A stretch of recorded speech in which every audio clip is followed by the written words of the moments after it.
Assalamualaikum warahmatullahi wabarakatuh. Perkenalkan, saya Fitratur Rahma, NIM 2025056 kelas manajemen A. Yang pertama, jelaskan pengertian riset, perumusan masalah penelitian, tujuan dan manfaat penelitian. Riset adalah suatu penyelidikan, pemeriksaan, pencermatan, percobaan yang membutuhkan ketelitian dengan menggunakan metode atau kaidah tertentu untuk memperoleh suatu hasil dengan tujuan tertentu. Atau pengertian riset adalah suatu kegiatan yang disarankan pada objek permasalahan tertentu, kajian yang berlatar belakang keilmuan dan objek tersebut. Penggunaan fakta sebagai dasar kajian, penggunaan metode ataupun teknik-teknik tertentu. Terdapat hasil yang mempunyai dasar atau terkaji diperoleh dari kesimpulan akhir. Dapat dinyatakan bahwa perumusan masalah merupakan pernyataan spesifikasi mengenai ruang lingkup masalah yang akan diteliti.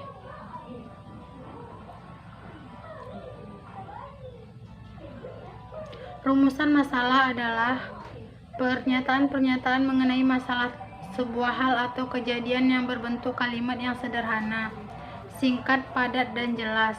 Rumusan masalah mempertanyakan beberapa hal yang berkaitan dengan suatu penelitian, di mana nantinya jawaban dari pertanyaan ini lah yang akan menjadi hasil penelitian itu. Jadi bisa dipahami bahwa rumusan masalah adalah bagian terpenting dalam inti penelitian yang harus dipikirkan secara matang. Tujuan penelitian merupakan rumusan kalimat yang menunjukkan adanya hasil, dan hasil tersebut merupakan suatu yang diperoleh setelah penelitian selesai. Adanya tujuan penelitian adalah untuk menentukan arah dari suatu penelitian dan merinci apa saja yang ingin diketahui, sehingga jika permasalahan sudah terjawab, maka tujuan penelitian sudah tercapai. Tujuan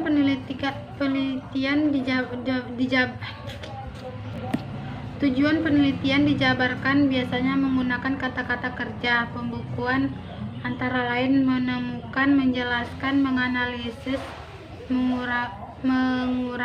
menguraikan, menilai, menguji, membandingkan, menemukan hubungan antara, memperoleh data atau pengetahuan atau keterangan tentang penelitian. Manfaat penelitian merupakan dampak dari pencapaian tujuan. Manfaat penelitian mempunyai dua hal, yaitu mengembangkan ilmu pengetahuan dan membantu mengatasi, memecahkan, dan mencegah masalah yang ada pada objek yang diteliti. Manfaat atau kegunaan hasil penelitian terhubung dengan sarana-sarana yang diajukan setelah kesimpulan dan merupakan follow-up penggunaan informasi yang didapat dari kesimpulan. Yang kedua, pertanyaannya adalah, untuk memulai suatu penelitian, seseorang peneliti haruslah dapat menentukan masalah penelitian dengan tepat dan benar. Perumusan masalah kualitas memiliki karakteristik sebagai berikut. Spesifik, yaitu langsung ke titik atau langsung ke titik. Deskripsi, yang terlalu lama menyembunyikan esensi masalah yang sedang diselidiki, dan pernyataan yang diajukan bersifat baru dan asli. Dalam arti di bawah ini, pernyataan penelitian sebagaimana disebutkan di atas melibatkan perspektif atau pendekatan baru untuk melihat masalah yang akan dibahas. Relevan, ini relevan dengan topik yang dibahas dalam komunitas ilmiah, yang berarti bahwa kata-kata masalah belum komplikasi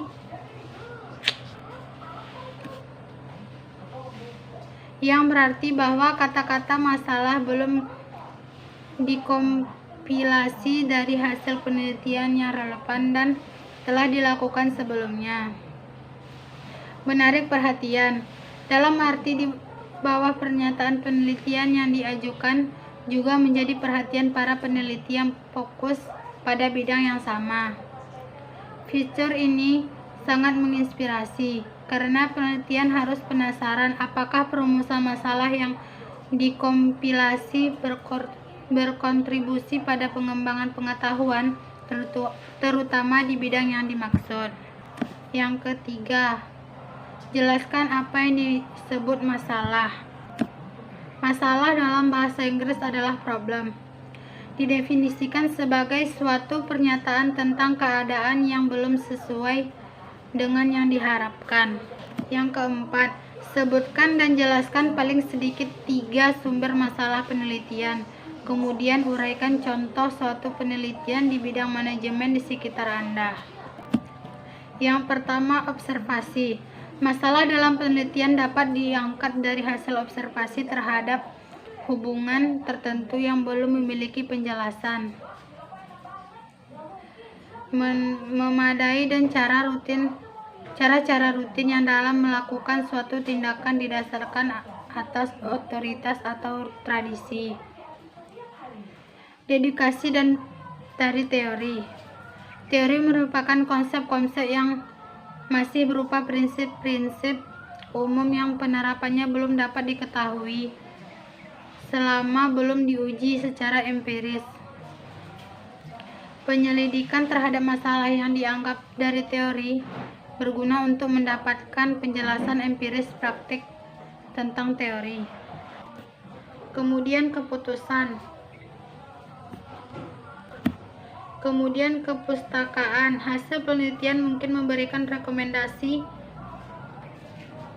perlunya dilakukan penelitian ulang atau replikasi, baik dengan atau tanpa variasi. Replikasi dapat meningkatkan validitas hasil penelitian dan kemampuan untuk digenerasikan lebih luas. Laporan penelitian sering juga menyampaikan rekomendasi kepada peneliti lain tentang apa yang perlu diteliti lebih lanjut. Hal ini juga menjadi sumber untuk menentukan masalah yang perlu diangkat untuk diteliti. Masalah sosial. Masalah sosial yang ada di sekitar kita ataupun yang baru menjadi berita terhangat atau hot news dapat menjadi sumber masalah. Yang selanjutnya, masalah penelitian.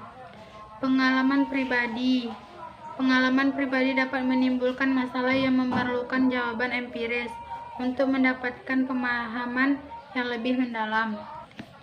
Kemudian, jelaskan kriteria yang mensyaratkan suatu masalah penelitian yang akan layak diteliti. Yang pertama, masalahnya baru. Masalah penelitian hendaknya masih baru atau orisinil, aktual, praktis, memadai, sesuai dengan kemampuan peneliti, sesuai dengan kebijaksanaan pemerintah, ada yang mendukung. Yang keenam, apakah setiap penelitian memerlukan hipotesis? Jelaskan pengertian menurut Anda. Dalam penelitian perlu adanya hipotesis karena hipotesis merupakan landasan utama untuk melakukan penelitian. Mengapa saya sebut demikian? Alasannya, ketika kita melakukan penelitian akan menduga apa yang terjadi, bagaimana dan mengapa. Hal tersebut termasuk ke dalam komponen hipotesis. Dengan adanya hipotesis, suatu penelitian biasanya akan dibuktikan apakah hipotesis atau dugaan kita sebelum penelitian dengan hasil penelitian yang sama atau tidak. Sehingga dari analisis hipotesis dapat diperoleh kesimpulan berdasarkan data percobaan. Yang ketujuh, jelaskan apa yang dimaksud dengan hipotesis. Hipotesis atau anggapan dasar adalah jawaban sementara terhadap permasalahan praduga karena masih harus dibuktikan kebenarannya. Yang kedelapan, sebutkan sumber-sumber untuk membuat hipotesis. Yang pertama, sumber kebudayaan di mana ilmu dan teori yang relevan dibentuk. Ilmu yang menghasilkan teori yang relevan. Analogi. 4. Reaksi individu terhadap sesuatu dan pengalaman. 9. Dalam penelitian mengharuskan untuk melakukan pengolahan data. Menurut Anda, pentingkah pengolahan data itu? Jelaskan. Menurut saya, pengolahan data itu penting karena pengolahan data merupakan proses analisis dan penyajian data menjadi informasi yang akurat. Proses kualitatif dan penelitian kuantitatif berbeda. Proses pengolahan data antara penelitian kualitatif dan penelitian kuantitatif itu berbeda. Setelah melakukan pengolahan data, maka kita diminta untuk melakukan interpretasi dari data yang diolah. Yang pertama, jelaskan apa yang dimaksud dengan interpretasi data. Yang kedua, berikan contoh interpretasi data dan contohnya. Jawaban yang pertama, interpretasi diartikan sebagai pemberian kesan, pendapat, tafsiran, atau pandangan teoritis terhadap sesuatu. Sedangkan contohnya, sebuah lukisan abstrak yang susah bahkan kurang bisa dipahami maksudnya. Lukisan tersebut bisa menjadi objek interpretasi sehingga orang awam mudah untuk mengetahui makna yang terkandung dalam lukisan. Demikian penyampaian materi saya. Apabila ada salah kata, saya mohon maaf. Wassalamualaikum warahmatullahi wabarakatuh.